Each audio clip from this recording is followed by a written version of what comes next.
સશક્તિકરણની અત્યારે જ્યારે વાત થઈ રહી છે ત્યારે અમારા ગામમાં દરેક જગ્યાએ વોર્ડમાં અને સરપંચમાં પણ કોઈ ચૂંટણીઓ થઈ નથી અને સમરસ જાહેર કર્યું છે અમારું ગામ, અને અમારા ગામે એક ઉદાહરણ પૂરું પાડ્યું છે આટલી બધી જે પણ કોઈ પણ પંચાયતો છે એમાં.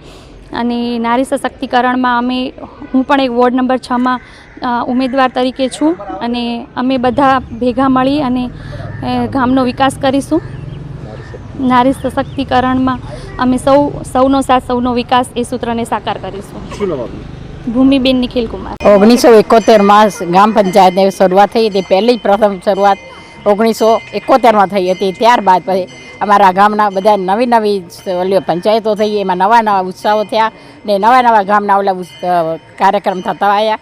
અને જે ગામની ઉજળતા રખાવી છે, અને મને જે પહેલાં ડેપ્યુટી સરપંચ તરીકે મને નિમણ્યું એના વિકાસના કામ જોઈ મને અત્યારે હાલ ઘડી નારી શક્તિ મને સરપંચની સીટ અપાવી છે ને સારા કામ થાય અને સારા એવા અમે રાત દિવસ નારી શક્તિમાં અમે જોડે રહી અને બધી નારી શક્તિ બધી જોડે રહી કામ કરીશું ને મારે જ્યાં જરૂર પડશે ત્યાં રાત દિવસે જોડે રહી અને ગામનો વિકાસ કરી એમને ભેગા રહીશું, એવું કરાવીશું. જય જવાન, જય કિસાન, ભારત માતા કી જય.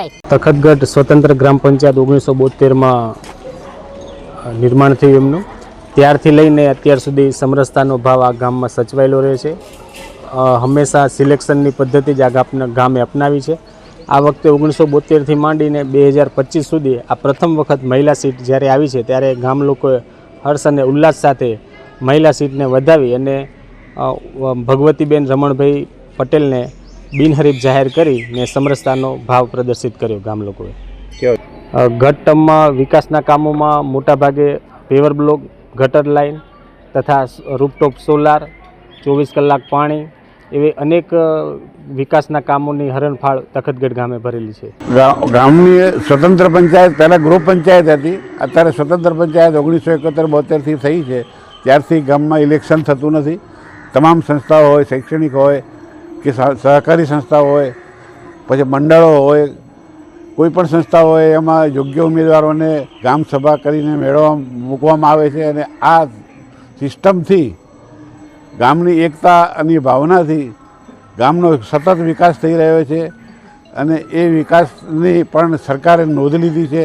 એટલે રાષ્ટ્રપતિ એવોર્ડ, એવી રીતે રાષ્ટ્રીય 3 એવોર્ડ, સ્ટેટના એવોર્ડ અને બીજા જિલ્લા લેવલના એવોર્ડ પણ મળેલા છે. આ ગ્રામ પંચાયત જિલ્લામાં પણ ફર્સ્ટ આવેલી છે. એ રીતે હાઈસ્કૂલ પણ જિલ્લામાં અગાઉ ફર્સ્ટ આવેલી છે. આ રીતે ગામના સંસ્થાઓ થકી અને ગામની એકતા અને ગામના સહકાર અને લોકભાગીદારીથી ગામનો વિકાસ સતત થતો રહ્યો છે.